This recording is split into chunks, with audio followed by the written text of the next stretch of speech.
अस्सलाम वालेकुम YouTube family. आज की वीडियो में मैं आपको A to Z गाइडलाइन देने वाली हूँ रिगार्डिंग थीसिस स्टेटमेंट, और साथ ही साथ मैं आपको थीसिस स्टेटमेंट के 4 सैम्पल्स भी शो करूँगी स्क्रीन पे, ताकि आपको पता चल जाए इन एक्चुअल कि थीसिस स्टेटमेंट होता क्या है और लिखते कैसे हैं, इसकी प्लेसमेंट कहाँ होती है। ठीक है, ये सब चीज़ें आज की वीडियो में डिस्कस करेंगे। और इससे पहले कि वीडियो को बाकायदा स्टार्ट करें, मैं आप लोगों से माज़रत चाहूँगी।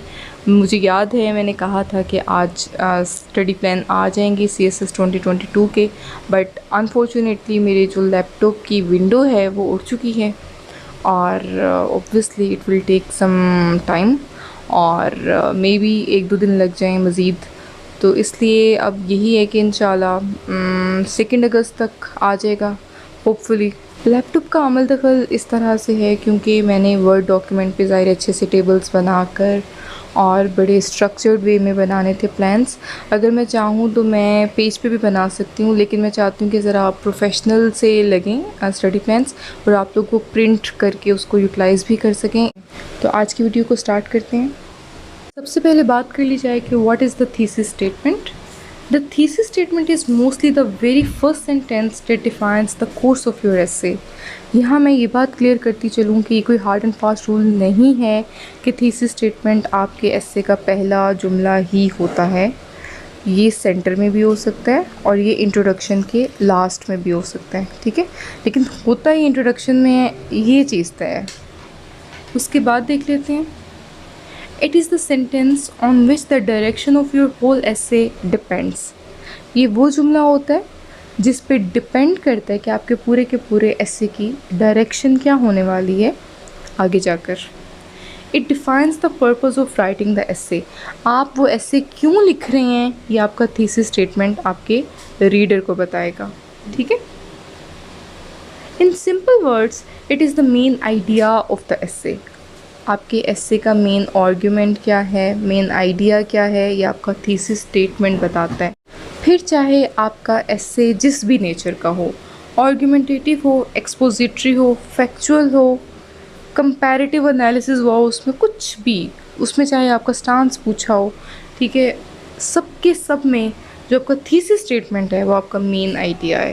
अब ये बात कर ली जाए कि हमें थीसिस स्टेटमेंट लिखने की ज़रूरत ही क्यों पड़ती है। अब इसके फर्दर 4 रीज़न्स हैं। पहला, आपके एसे को ये डायरेक्शन देता है। दूसरा, ये आपको फोकस रहने में मदद देता है। ठीक है, कि आपने एसे में किस मेन चीज़ पे, किस मेन आर्गूमेंट पे फोकस करना है। ठीक है, और आपके आर्गूमेंट्स को ये वेटेज फराहम करता है। ठीक है, उसके बाद तीसरी चीज़ कि क्यों बनाना इम्पोर्टेंट है थीसिस स्टेटमेंट, वो इसलिए कि it gives purpose to your essay. आपके एसे का मकसद क्या है, ये आपका थीसिस स्टेटमेंट आपके रीडर को बताएगा। चौथा, it makes it easier for the reader to grasp the message at the outset.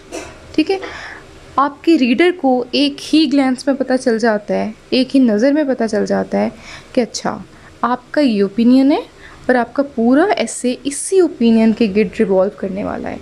अब 1 बाय 1 कुछ मिसालें देख लेते हैं थीसिस स्टेटमेंट की।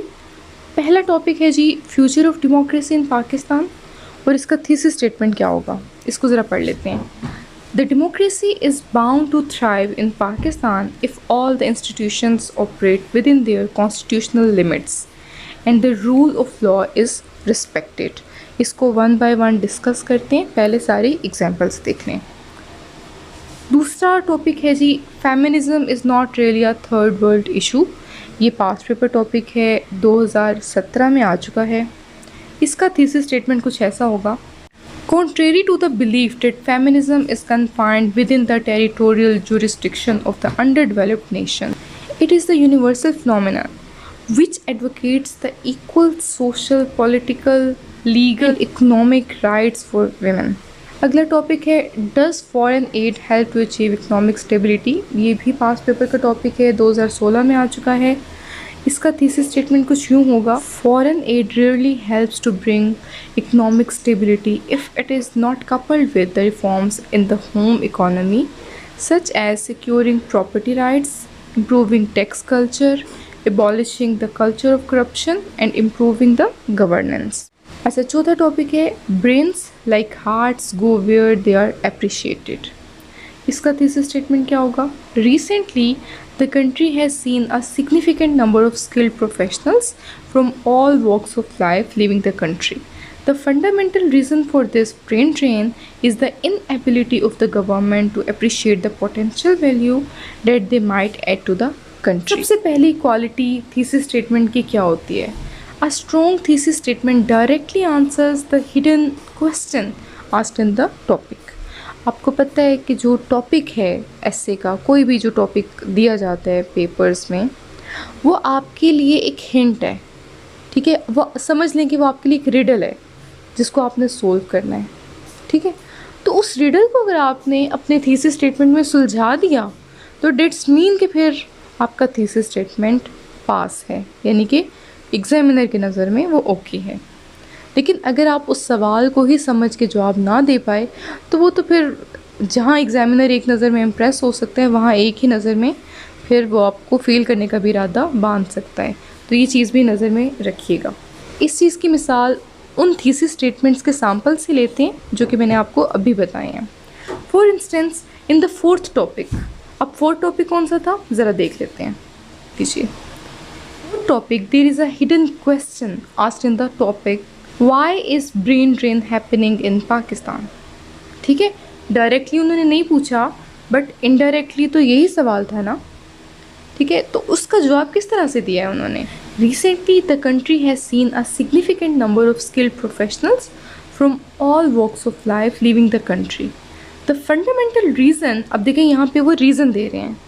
The fundamental reason for this brain drain is the inability of government to appreciate the potential value that they might add to the country. अब ये reason के आगे से ये सारा जो जुमला है ये उस सवाल का जवाब है जो कि क्वेश्चन किया गया था, जो कि स्टेटमेंट में सवाल उठाया गया था। दूसरी क्वालिटी है जी थीसिस स्टेटमेंट की, your thesis statement should not just state the facts, in fact it should be based on the argument on which your essay has to revolve. ठीक है, यानी कि आपका जो थीसिस स्टेटमेंट है उसमें सिर्फ और सिर्फ फैक्ट्स नहीं होने चाहिए, उसमें आर्ग्यूमेंट होना चाहिए, और वो वाला आर्ग्यूमेंट जिसके गिर्द आपके पूरे एसे ने घूमना है। मिसाल के तौर पे थर्ड टॉपिक की मिसाल यहाँ पर this one, the thesis statement is not saying that foreign aid is defined as this or this, यानी उसमें foreign aid की definition नहीं दी हुई, and that this country got help from foreign funding and that did not। ठीक है कि मुल्क जो है वो फॉरेन फंडिंग से हेल्प लेता है या नहीं लेता, ये अंडरस्टूड सी बात है, ये सबको पता है। रादर इसकी बजाय it picks up an argument on which the whole essay will be based। ये क्वालिटी है जी थीसिस स्टेटमेंट की। The thesis statement should always be specific। We should always avoid taking a generalized approach to the thesis statement। The generalized approach makes your essay weak and loses the focus। अच्छा, for instance, the first topic in the essay is very specific। अब ये जो हमने first topic किया है discuss, ये उसकी बात हो रही है।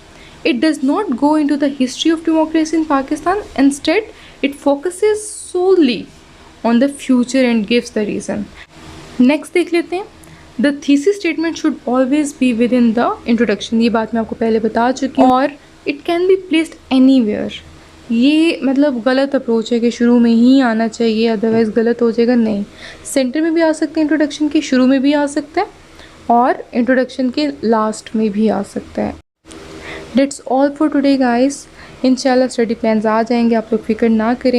तब तक वीडियोस देखते रहें, चैनल को सब्सक्राइब करें अगर नहीं किया हुआ, और वीडियो को लाइक भी करिएगा अगर आपको पसंद आई हो या आपका कोई फ़ायदा हुआ हो। दुआओं में लाजमी याद रखा करें। अल्लाह हाफ़िज़।